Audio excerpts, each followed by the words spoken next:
c'est bon ici.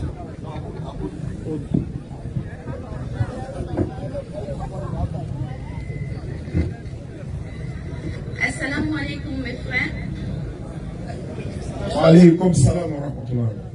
Je pense que le débat même était déjà trop à l'entame et que vraiment vous avez fatigué nos frères de la DDR.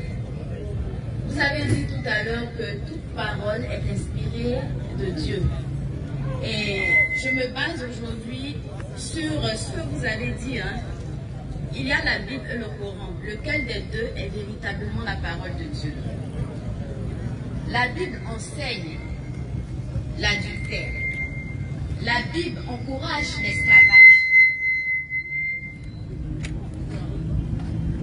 La Bible enseigne l'adultère. La Bible encourage l'esclavage. C'est vérifiable dans Lévitique 25 à partir, je pense, du verset 44. Okay. Et en plus, Ézéchiel 23, je pense que tout homme qui aime sa femme, tout père qui aime sa fille, ou bien toute fille, tout frère qui aime sa soeur ne pourra jamais lire ce verset, en tout cas cette partie de la Bible là devant une femme. Parce que si tu as vraiment un enseignement, une éducation, tu ne peux pas prononcer ce genre de choses là devant ta famille.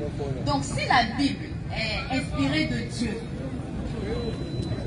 si la Bible est donc inspirée de Dieu, quel est l'enseignement en fait qu'on doit retenir de cela? Parce que moi je préfère vraiment, alhamdoulilah, je suis née musulmane, je préfère rester dans cette religion qui me dit ne t'approche pas de ça, ne fais pas ça, plutôt que de savoir, de me mettre des idées en tête et puis vouloir essayer. Voilà. Donc s'il vous plaît, dites quel est l'enseignement qu'on peut tirer en fait de Ézéchiel 23. Ézéchiel 23. C'est pas travail. Il n'y a pas dit de travail pour moi. Comme la cantine a parlé. Non, elle a parlé d'un verset. Non. Il y a que tu n'as qu'à voir le verset. Et elle dit, si tu respectes ta famille, tu ne peux pas lire ça devant les gens. Mais comme toi, tu es responsable de la Bible, voilà ton fardeau, faut lire. Et puis tu expliques. Il faut lire ça ici. Il faut partir là-bas. Comme tu insistes, il faut lire. Quand lui met ton micro, tu lis ça. Elle veut savoir c'est quel enseignement quoi. Dieu veut nous dire quoi par là. Ézéchiel 23, verset. À partir du verset 1. Verset 1. On dit, la parole de l'Éternel me fut adressée en ces mots. Fils de l'homme, il y avait deux femmes, filles d'une même mère. Elles se sont prostituées en Égypte. Non, le mot là, tu dis pas ça bien. Elles se sont prostituées en Égypte. Continue. Qu'est-ce qui s'est passé là? Dans leur jeunesse, là, leurs mamelles là, ont été pressées. Ça veut dire quoi? Stop. Comment on presse mamelle? Faut faire faut faire comment on presse mamelle? Attendez. C'est-à-dire, lorsque vous posez ce genre de questions, faites bien la lecture. Hein. C'est ça qu'on va faire? Faites bien la lecture. Oui. Lorsque vous posez ce genre de questions, ça veut dire que vraiment il y a quelque chose qui vous manque. C'est quoi? Il y a quelque chose qui vous manque. C'est quoi? Parce que dans l'introduction que moi j'ai donnée, j'ai dit que la parole de Dieu est poétique, est prophétique, est allégorique. Il y a plein de sagesse, comme dans le livre de Proverbes. On a compris. Ici, là, faut nous expliquer. Je vais essayer de paraphraser. Vas-y. Ça veut dire quoi? Ça veut dire en Égypte, il y a eu deux filles qui se sont prostituées. Qui sont quoi? Qui se sont prostituées. Il faut bien répéter ça. Il y a Judas et Samarie. C'est pas un truc comme ça. Donc, il ne s'agit pas des hommes. C'est des allégories. Ça dit que on a compris. C'est le peuple de Dieu qui s'est prostitué. C'est-à-dire ils ont adoré d'autres dieux. Ça c'est vrai. Donc c'est un enseignement que Dieu est en train de nous donner en donnant des images. Mais pourquoi il parle de caresser? Pourquoi? Oui, c'est pour donner l'ampleur de la prostitution. Comment est-ce que son peuple allait adorer les idoles et d'autres dieux. Donc C'est pourquoi la Bible nous dit c'est la pointe d'image taillée, ni de représentation quelconque des choses qui soient en haut dans les cieux, qui soient en bas sur la terre, qui soient dans les eaux, plus bas que la terre. On a compris. Ça veut dire que tu ne dois pas te faire des images taillées.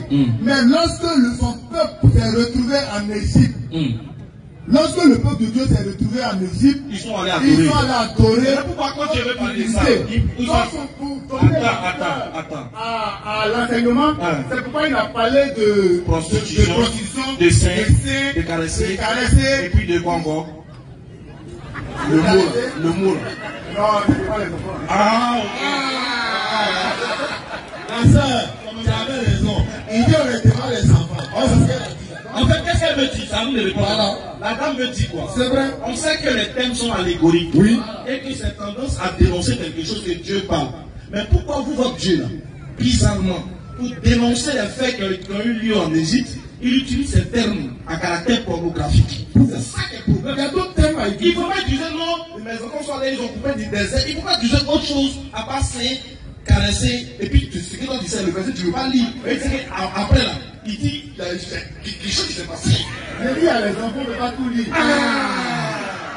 Là, c'est pas ton enfant tombe dessus, mais Voilà, il fait comment? On ne donne pas ça aux enfants. C'est la Bible. Donc, les enfants chrétiens, là, ne lisez pas. C'est pourquoi quand nous partons à l'église, il y a la classe des grands. oui. Non, je t'aime. Bon, un peu de... Papa, la classe des enfants, c'est la classe des adultes. Oui, on ne l'est pas. Hein. Ouais, c'est vrai.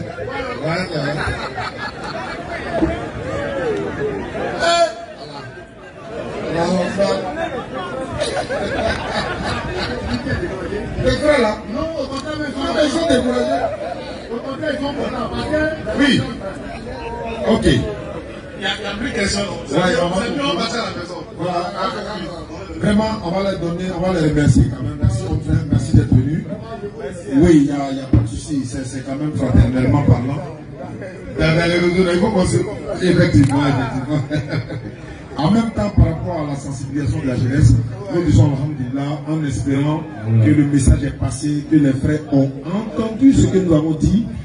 Et n'est-ce pas, à partir de 20h, vous venez, on va échanger encore, Inch'Allah. On aura ensemble, on va se sensibiliser ensemble encore, Inch'Allah.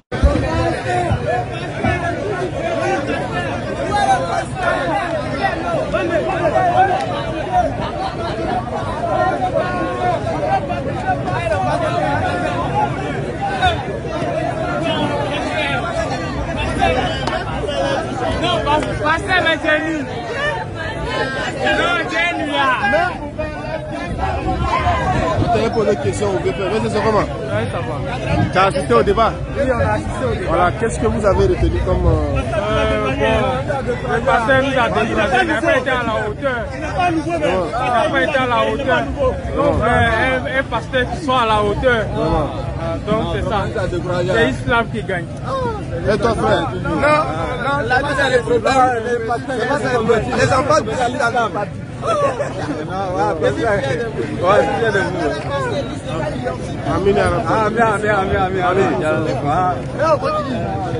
Les enfants du Cital, attends-nous là. Même un enfant de 1 an, s'il connaît le courant là, il a accepté. Donc c'est comme ça.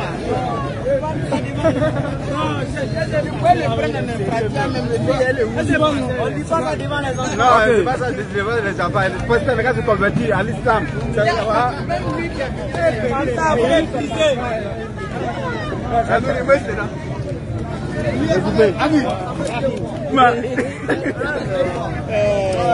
c'est